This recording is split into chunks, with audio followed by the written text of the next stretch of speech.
delu bom spregovoril pravzaprav o enem vprašanju, zakaj dr. Lambert Ehrlich ni tako navzoč v naši javnosti, kot bi moral biti.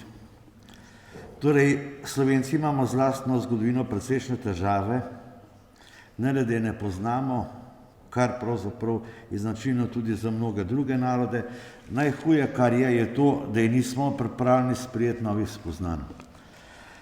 Tisti, ki jih odkrivajo ali na nje opozarjajo, so deležni tako političnih kot strokovnih diskvalifikacij, z očitki revizionizma, ki so čedalje bolj spet pogosti, in pravzaprav očitki, da se prilagajamo političnim razmeram, aktualnim seveda. Pri tem je najbolj tragično, da prav ti ljudje, ki stalno širijo te strokovne diskvalifikacije, pri tem uživajo veliko podporo vodstvo Agencije za raziskovalno dejavnost Slovenije, to se pravi državnega organa, ki pravzaprav načrtno s pomočjo svojih prišepetovalcev onemogoča tovrstne raziskave.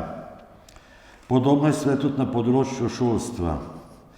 Tu novi pogledi, mislim predvsem v zvezi z zgodovino, zelo težko prihajajo v učbenike. Posamezni avtorji ignorirajo celo sodbo Ustavnega sodišča. Torej, včeraj ste verjetno slišali za ta poziv Ministrstva za šolstvo. Glejte, ni problem v tem, da je bilo to izdano, pa da je bilo treba ravnateljem naročiti, da morajo spoštovati sodbo Ustavnega sodišča. Tle je problem te države. In če ste potem zvečer poslušali reakcije, se nekaj predsednik Združenja ravnateljev razburja, da se s tem krni avtonomijo šolstva. In tle so seveda ti temeljni problemi in zato pravzaprav imamo tudi take probleme, tudi v zvezi s tem, da bi Ehrlicha umestili tja, kamor sodi. Niso problem v bistvu učbeniki, treba spremeniti učne programe. Pri nas se večina javnosti zaletuje učbenike, učbeniki so odraz učnih programov, tle je ključni problem. Če ni v učnem programu neka tema predpisana, potem pač avtor ni dolžan tega upoštevati. Pika. In zato se mi zdi to, kar se je pogosto spravljeno v učbenike, je to kratkovidno oziroma neznanje. Treba menjati učne programe, to je ključni problem, potem se da kaj narediti, sicer se ne da narediti nič. Ne glede na vse te upravičene pripombe na aktualne slovenske razmere, pa moramo seveda ugotoviti, da ne gre samo za neko politično vprašanje, pa gre tudi za vprašanje slovenske mentalitete. Nedavno je kolega Aleš Maver ob analizi volitev v samostojni Sloveniji prišel do spoznanja, da Slovenci stavimo na tek življenja po ustaljenih tirnicah, ki z vsem, kar so, zagotavlja, da ne bo dramatičnih sprememb in rezov, da ne bo refleksije o morebitnih napačnih korakih v preteklosti, ker Slovenec ne dela napak. Mislim, da je to eno veliko spoznanje, ki bi se ga morali zavedati in je zelo tragično. Novost oziroma spremembo so mnogi pripravljeni razumeti kot prelom s prepričanjem, da je bilo na Slovenskem vedno vse prav. To je pač naš velik problem. Nekaj podobnega, torej da je bilo v preteklosti vse prav, smo doživeli v zadnjih 2 letih, ko smo se spominjali 20-letnice slovenske države. Pričakoval sem seveda, da bomo več govorili o koreninah slovenske državnosti, ampak je bilo to vse pravzaprav tako politično kot strokovno zaminirano.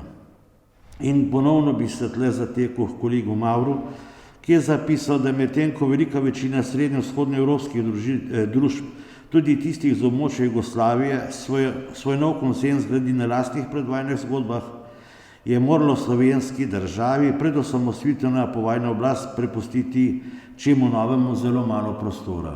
To se mi zdi spet ena zelo pomembna ugotovitev, namreč če primerjate razmere o dogajanju pred drugo svetovno vojno pa med drugo svetovno vojno, Slovenci zaostajamo celo že za Albanijo. Da ne govorim, koliko je Srbija pred nami, ker imamo toliko zapovedati čez Srbe, torej Srbi so pred nami svetlobna leta.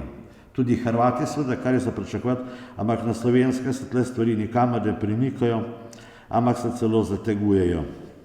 Povedano z drugimi besedami, smo še vedno žrtev partijske zgodovine in revolucije. V spoznanju tega krutega spoznanja se človek, zlasti pa raziskovalec zgodovine, najpoprej povpraša po lastni in krivdi stroke.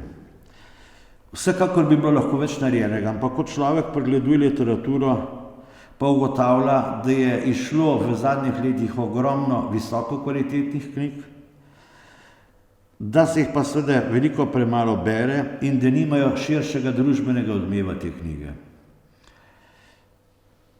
Nimamo podpore javnosti, oziroma avtor nimajo podpore javnosti, ne javnega mnenja, ne politike, pa ne bo leva ali desna. Tle veste nekih velikih razlik ni.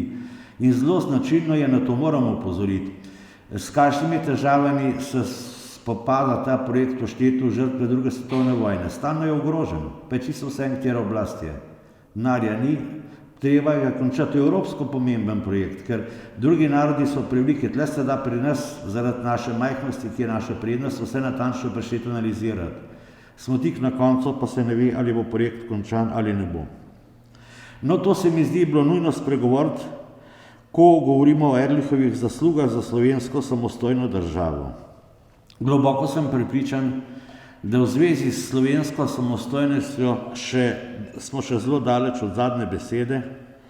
Predvsem tle pogrešam seveda to, kar je bilo narejenega v emigraciji. Mi bi rabili neke zelo težke, krepke, fundamentalne študije o prizadevanjih slovenske emigracije, zlasti argentinske, kaj vse je naredila za slovensko državo na teoretičnem in tudi praktičnem področju.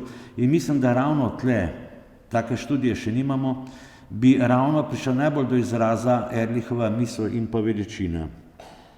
Imeli smo Ehrlichov simpozij v Rimu.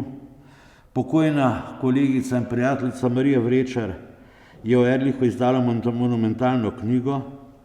Kar nekaj lepih stvari so Ehrlichu napisali tudi drugi avtori, vendar ostaja Ehrlich v slovenski javnosti kljub temu še globoko v ilegali, kot da bi se ga sramovali, kot da nas bi bilo sram, da so ga komunisti pred 70 leti ubili. In oprostite, včasih imam občutek, da smo prav žrtev tega dejstva, kot je on zločinec. In se o tem pravzaprav, ne nazadnje, jaz ne vem, če je bila kakšna pobuda, da bi bila Ehrlichova ulica v Ljubljani, tega se ne spomnim. Torej, včeraj zvečer sem spet razmišljal, poglejte, niti ni prišlo do neke javne zahteve, da bi razčistili, kje je končalo Ehrlichovo truplo. Vse je to mogoče malo morbidno. Ampak ne nazadnje, vsak človek ima pravico do pokopa, imajo svojci pravico do pokopa. Ko sem bil na grobu Ehrlichov v Žabnici, mislim, da je, ne, ga imajo upisanega gor na grobniku. Ampak vendar, kje je njegovo truplo, ne vemo. In zdaj so zadnji meseci, mogoče zadnja leta, ko lahko še zvemo, kje je. Veste, Zdenko Kidrič smo spustili stran od nas, ne bi jo zaslišal, pa je bila ona tista, ki je sprejela tle nekatere ključne odločitve. Potem moramo ugotoviti, da je morilcem dr. Lamberta Ehrlicha v veliki meri uspelo to, kar so načrtovali, zaradi česar so ga ubili. Še danes smo predvsem pod vtisom njegove smrti, pozabljamo pa, zakaj je moral umreti.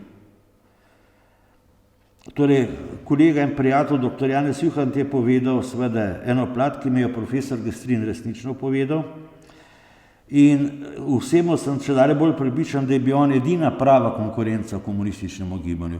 Vse ostalo je bilo žal veliko bolj tragično, predvsem pa seveda je bil on gotovo intelektualno največji format.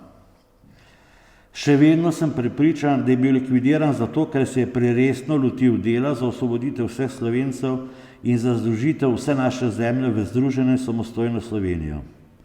Dejstvo, da tega ni v tistem proglasju o mistifikaciji Ehrlicha, da tega pač Vos ni napisal oziroma Osvobodilna fronta, je za mene prej dokaz, da so ga prav zaradi tega ubili, kot pa dokaz, da ga niso zaradi tega ubili. Nekateri pravijo, jaz se tega niso omenili, seveda niso omenili, saj niso noter, saj ti proglasi o mistifikacijah, to niso pravosodni akti.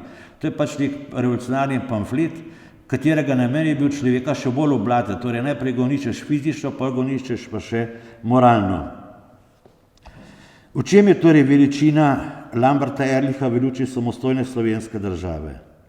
Poleg dejavnosti po prvi svetovni vojni za slovenske etnične meje, za Koroško, oziroma za rešitev koroškega vprašanja nasploh, se moramo zavedati, da je bil Ehrlich med prvimi, ki je videl rešitev slovenskega narodnega vprašanja v vzpostavitvi slovenske državne suverenosti. To mu je edino upanje varne slovenske prihodnosti. Zanj slovenska državnost, slovenska država niso nobene stoletne sanje, kar, oprostite, malo slaboumno ponavljamo, ampak je to zanj pravzaprav slovenska narodna pravica. In jaz bi predlagal, da kadar govorimo o nujnosti slovenske države, govorimo to kot o pravici Slovencev, ne pa kot, ne vem, o sanjah pa tako naprej. S tem stvar, oprostite, jemljemo neko resnost. Sanjamo, kadar sanjamo, ampak tle gre pa za slovensko narodno pravico. Zanj je ideal Slovenije kot samostojna država in ponavljam citat profesorja Juhanta, prava Švica vzhodne Evrope kot kulturna in gospodarska vez med zahodno, srednjo, vzhodno Evropo in Balkanom z mednarodno zajamčeno nevtralnostjo in nedotakljivostjo. To je on prvi v taki obliki formuliral, to se pravi pravica, nedotakljivost, državno priznanje in tako naprej. Kolega Godeša omenja mnenje Tineta Duha, da naj bi prišel Ehrlich do tega spoznanja že na pariški mirovni konferenci, torej leta 19. To se pravi, da bi bil pravzaprav prvi, ker je tam osebno spoznal mehanizme delovanja svetovne diplomacije, ter se lahko prepričal, kako smo Slovenci malo poznani po svetu. Kolega Godeša se s tem sicer čist ne verjame popolnoma temu podatku, zdi se mu pa, da je to nastajalo postopoma, da so na to seveda vplivali tudi politične razmere v stari Jugoslaviji, prepuščanje, ki je prvo mesto tle Vodušku in pa Novačanu, vendar pa upozarja na Ehrlichovo priliko na Višarjah, kjer je zagovarjal Ehrlich samostojno in združeno Slovenijo. No, na dokončno stališče, zlasti pa na ta tekst je seveda vplivala nemška okupacija in ravno ta odnos do nemštva, ki ga kaže Ehrlich, mislim, da ni nikjer tako koroški, kot je v tem. Veste, kot človek prebira ta tekst, ne veš, ali bereš Jarnika, ali bereš Matijo Majerja, ali bereš Einspielerja, bereš pa Ehrlicha. Ne, in potem, na primer, to, kar je tudi profesor Juhant upozoril, to povezava med vero in narodnostjo, ne? To je pa seveda neka zadeva, ki jo tudi poznamo pri koroških Slovencih, pa pri Slomšku, pa spet pri Ehrlichu. Tle gre za neke velike take zgodovinske primerjave, kateri bi se moral bolj zavedati in gre za neko izročilo koroškega slovenstva. Ehrlich je gledal na to vprašanje samostojne Slovenije pragmatično, kajti zavedal se je, da se taka vprašanja rešujejo le ob večjih mednarodnih prelomnicah.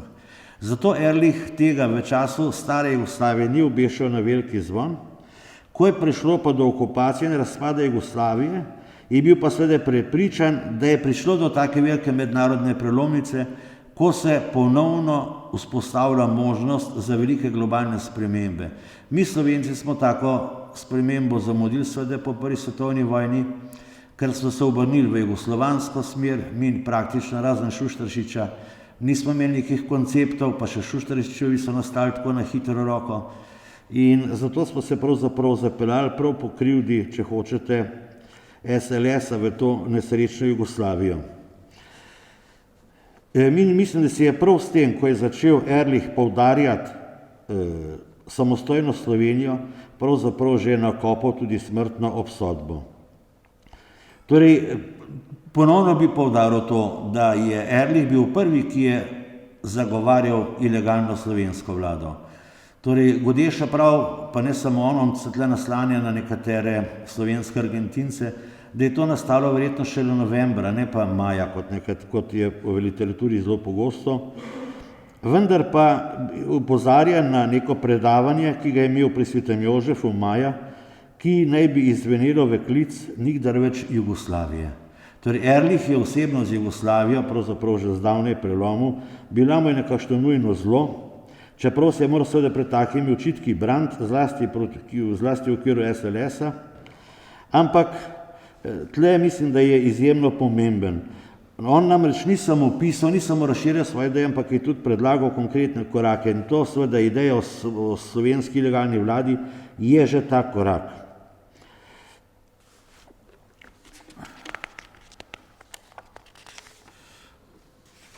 In zanimivo je, kako je tle Ehrlich poudarjal, da je to treba narediti popolnoma mimo. To se pravi, tisti, ki je konzult, ne more biti v ilegalni vladi.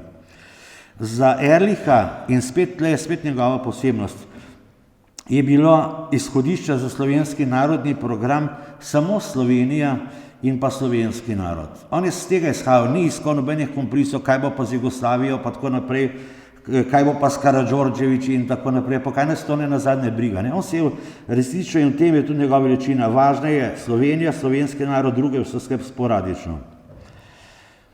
In Ehrlich v tem trenutku pravzaprav ni bil edini, ki je tako razmišljal.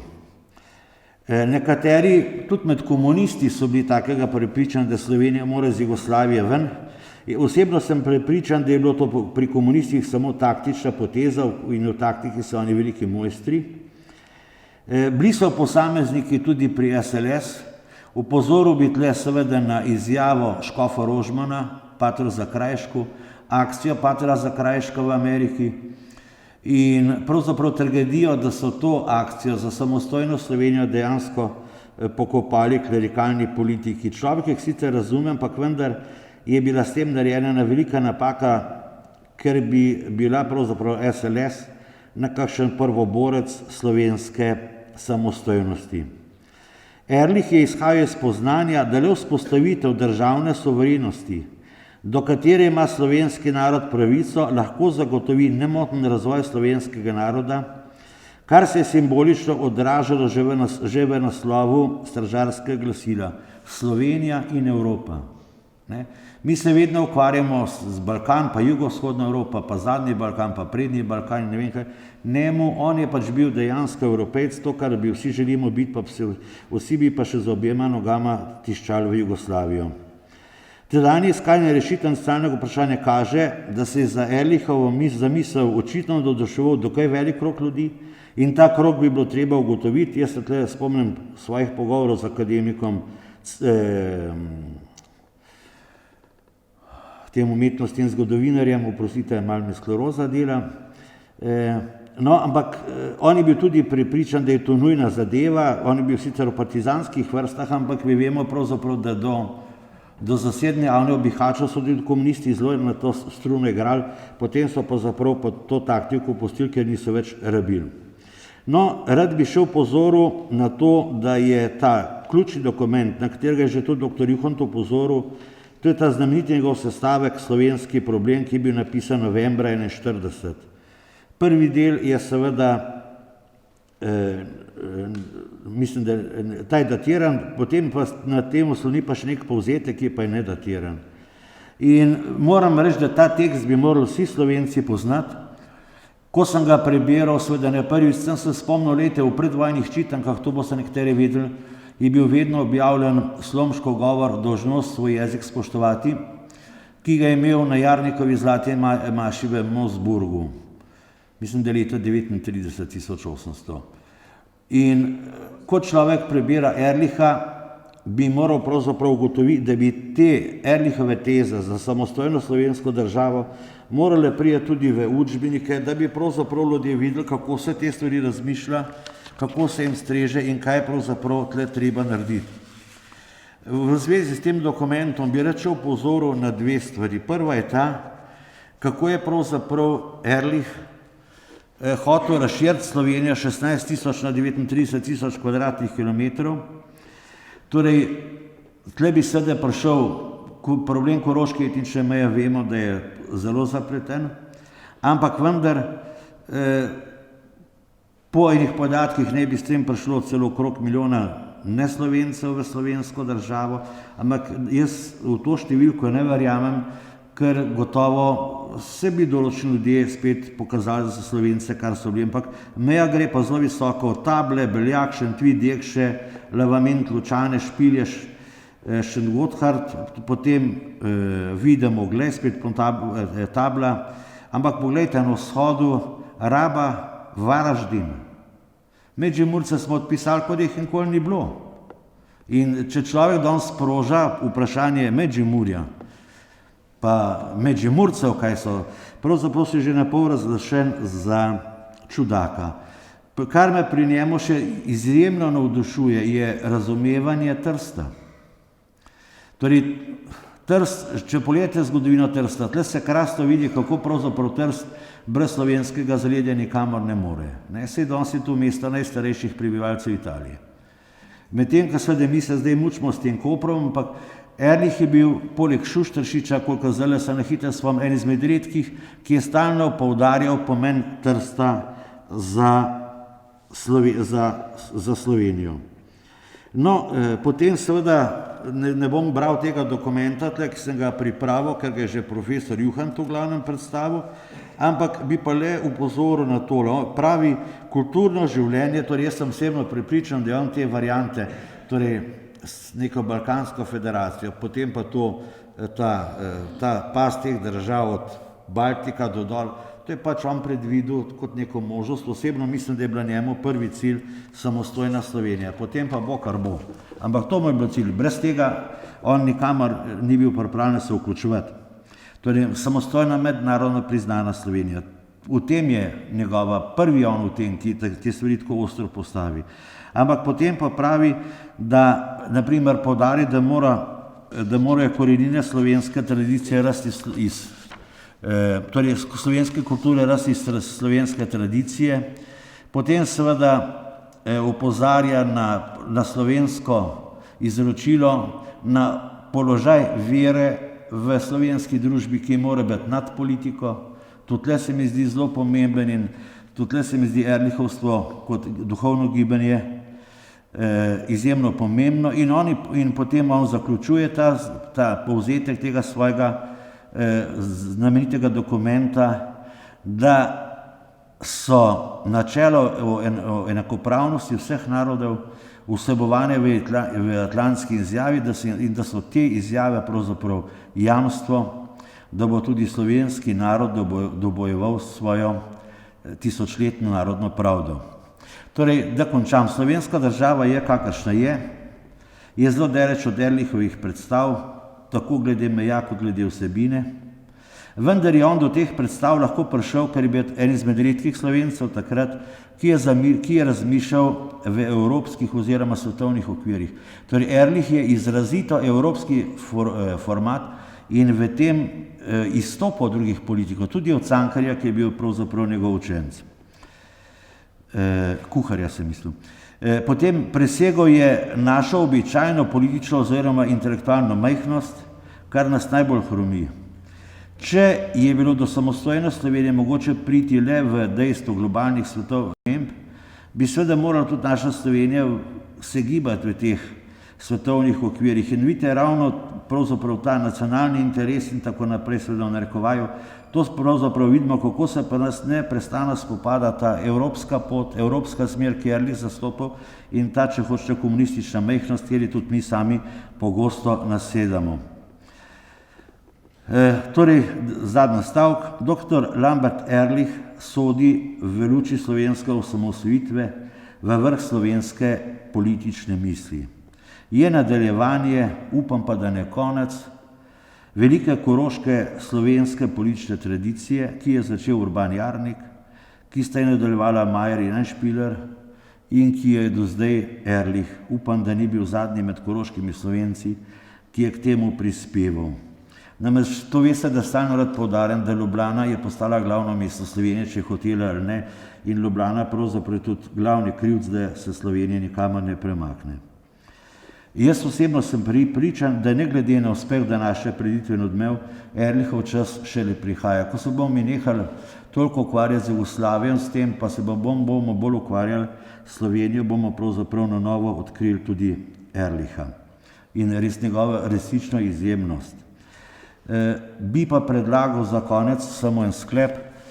Poglejte, zdaj so, kot sem že v uvodu rekel, zadnji meseci ali pa mogoče zadnja leta ko bi se dalo še ugotoviti, ki je Hansa Ehrlicha vrgel potem, ko so ga izkopali.